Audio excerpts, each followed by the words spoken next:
প্রবাসী প্রবাসীদের নিয়ে তোমরা রাজনীতিবিদেরা অনেক খেলা খেলো, অনেক কথা বলো, প্রতিটা কথা না আমাদের কলিজায় লাগে শুয়ের মতো।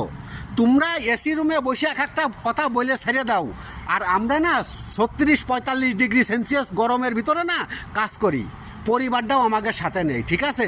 তারপরেও তোমাদের কারণে গত 6টা দিন আমি আমার পরিবার থেকে বিচ্ছিন্ন ছিলাম। এখন পলক, ওই পলক পলক পলক রেমিটেন্স চাইতাছোস আমাদের কাছে, আমরা রেমিটেন্স দেব, কিন্তু এই যে 6টা দিন পরিবার থেকে বিচ্ছিন্ন ছিলাম, ওই 6টা দিন তোদের পরিবার থেকে তোদের বিচ্ছিন্ন থাকতে হবে, ঠিক আছে?